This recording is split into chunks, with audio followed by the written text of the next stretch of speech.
রবীন্দ্রনাথের কথা ও কাহিনী কাব্যগ্রন্থ যদি আমরা আলোচনা করি, তাহলে দেখব কথা যে কাব্যটি সেটা প্রকাশিত হয়েছিল 1306 বঙ্গাব্দ, ইংরেজি 1900 খ্রিস্টাব্দে। এটা উৎসর্গ করেছিলেন কাকে? না, প্রিয় বান্ধব জগদীশচন্দ্র বসুকে।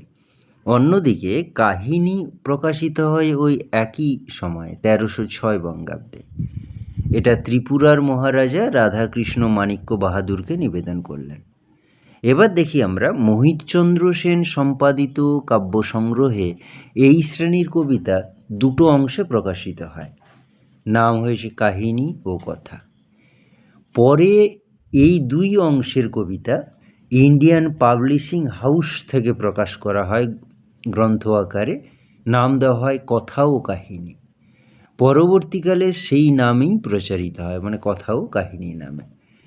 তো এই আখ্যানগুলি আমাদের কোথা থেকে নেওয়া হয়েছে? প্রাচীন ও মধ্যযুগীয় ইতিহাস, গল্পকথা এবং আখ্যান অবলম্বনে লেখা হয়েছে। রবীন্দ্রনাথও জানালেন ভূমিকা অংশে যে এই আখ্যানধর্মী কবিতার মধ্যে বিশেষত বৌদ্ধ গল্পগুলো যেগুলো রয়েছে, এটা রাজা রাজেন্দ্রলাল মিত্র সংকলিত দি সংস্কৃত বুদ্ধিস্ট লিটারেচার অফ নেপাল নামের একটা নেপালি বৌদ্ধ সাহিত্য সম্বন্ধীয় ইংরেজি গ্রন্থ থেকে নেওয়া হলো।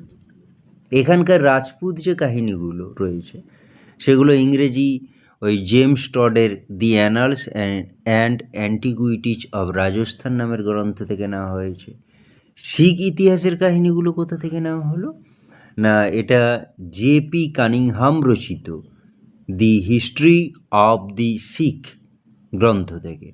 আর মারাঠা ইতিহাসাশ্রিত একটা কবিতা এখানে রয়েছে, বিচারক।